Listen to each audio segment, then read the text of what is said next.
Who's that walking in? What's your name? Hi, sir. My name is Keith Cobb. I'm from Chicago. How you doing? How you doing, Keith? Doing good. And what brings you to the Haunted Saloon? What do you do? Well, I heard you guys had a real nice saloon here, and I thought maybe I could do a little bit of gambling here. I'm really into the gambling thing, you know.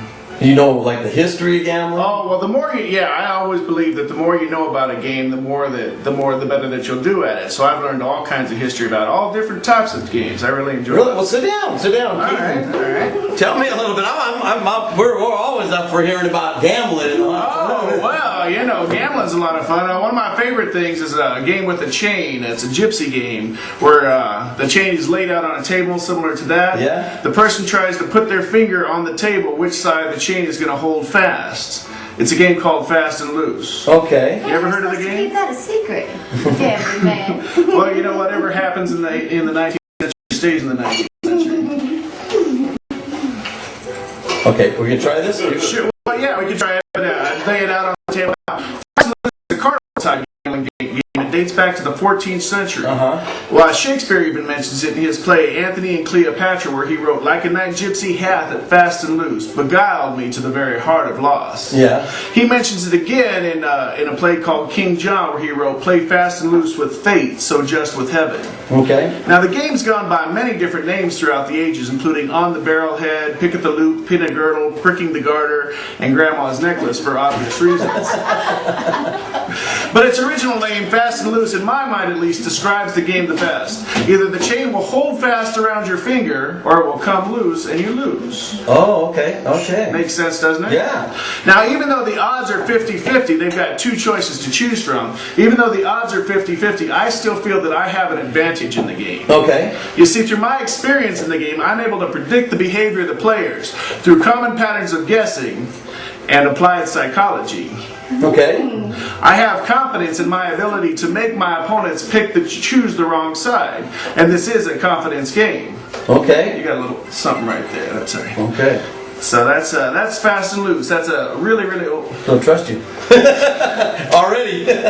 Now, we don't do that? You're not going to show me that? Well, it's a bit... You kind of have to lay it out on a table, but we can... Okay. We'll play a few games at the bar later on. It's a real fun game. Okay. You'll enjoy it quite a bit. We could have quite a bit of fun with that game a little later on. Okay, sounds good to me. What else? What kind of history? Oh, well, all kinds of stuff. You ever hear of the shell game? Yeah. The 3-shell game? Yeah. Well, that game wasn't always played with shells. Actually, the first recorded things about that game is played way back in Egypt. At the Great Pyramid of Giza. You know, that's the only one of the original 7 wonders of the world that still exists today. And in the hieroglyphics at the Great Pyramid, you can see people playing a little game, looks like the shell game. Now, they didn't play it with shells. They played it with scarabs. You know what scarabs are? No. Well, scarabs are dung beetles. You know what those are. Yeah. Dung beetles are little bugs. When the female scarab lays her eggs, she lays them in the dung and then rolls it into a ball. So that when it hardens, I know it's kind of nasty. Well, when it hardens, it becomes a protective shell for those eggs. Now, the male scarab, he covers up the little ball with his body and scurries around. And the slaves who built the pyramids, they were about as interested in this as I could tell that you are, right? So they would just bet on which one of the little bugs had the ball of poop under it. Okay. Now, the game traveled all the way down throughout the Middle Ages. In the Middle Ages, it was a game called thimble rigging. Okay. Where it was played with finger thimbles and a little ball of paper. If you go to museums around the world, you look at the medieval times, you'll see pictures of people with just a table and 3 little thimbles on it. Okay. The game didn't really become popular with shells until, not too long ago, actually. Pretty recently, and by guys mostly like our buddy Soapy Smith. Has Soapy been in here tonight? Yeah, I think he has. I think he's in the restroom right now. Yeah.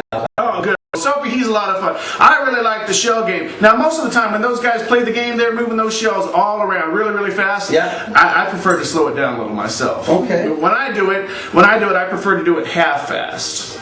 Now, half fast, that's how my wife says I do everything around the house. And when I play the game, some people have said that when I play the game with the shells, that I need a little bit of work on it. But you know, when you've got 3 nuts and you've got to pee, you need a lot of help.